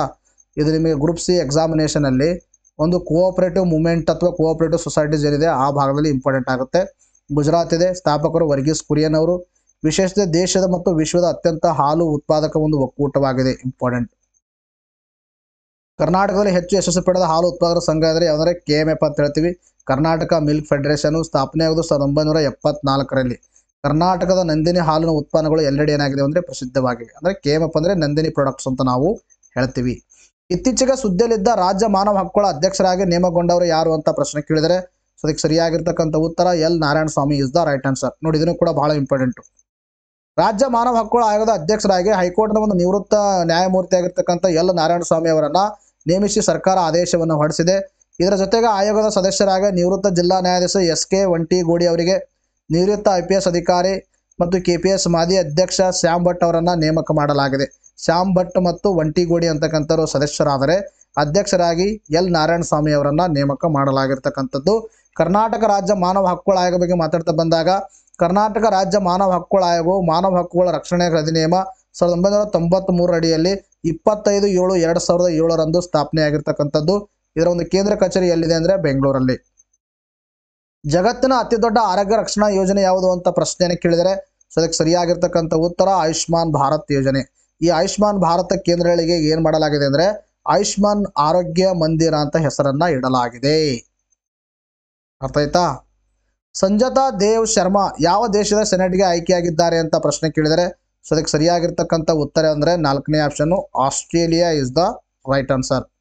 ಅಂತಾರಾಷ್ಟ್ರೀಯ ಬಾಹ್ಯಾಕಾಶ ನಿಲ್ದಾಣ ಯಾವಾಗ ಉಡಾವಣೆ ಮಾಡಲಾಗಿದೆ ಅಂತ ಪ್ರಶ್ನೆ ಕೇಳಿದರೆ ಸೊ ಅದಕ್ಕೆ ಸರಿಯಾಗಿರ್ತಕ್ಕಂಥ ಉತ್ತರ ಅಂದರೆ 1989 ಇದಕ್ಕೆ ಸರಿಯಾಗಿರ್ತಕ್ಕಂಥ ಉತ್ತರವಾಗಿದೆ. ಉಡಾವಣೆ ಮಾಡಿದ್ದು 1989. ಭೂಮಿಯ ಕಡಿಮೆ ಕಕ್ಷೆಯಲ್ಲಿ ಕಾರ್ಯವನ್ನು ನಿರ್ವಹಿಸುತ್ತೆ. ಈ ಯೋಜನೆ 5 ಬಾಹ್ಯಾಕಾಶ ಸಂಶೋಧನಾ ಸಂಸ್ಥೆಗಳು ಏನು ಮಾಡಿದೆ ಅಂದರೆ ಇಂಟರ್ನ್ಯಾಷನಲ್ ಸ್ಪೇಸ್ ಸ್ಟೇಷನ್ ಎಲ್ಲ ಲಾಂಚ್ ಮಾಡಿದ್ದೇವೆ. ಯಾವುದಂದರೆ US ಒಂದು ನಾಸಾ, ರಷ್ಯಾದ ರೋಸ್ಕಾಸ್ಮಸ್ ಅಂತಕ್ಕಂಥ ಸಂಸ್ಥೆ ರೋಸ್ಕಾಸ್ಮಸ್, ಜಪಾನ್ನ ಜಾಕ್ಸಾ, ಇನ್ನು ಯುರೋಪಿಯನ್ ಸ್ಪೇಸ್ ಏಜೆನ್ಸಿ, ಕೆನಡಾದ ಒಂದು ಕೆನಡಿಯನ್ ಸ್ಪೇಸ್ ಏಜೆನ್ಸಿ.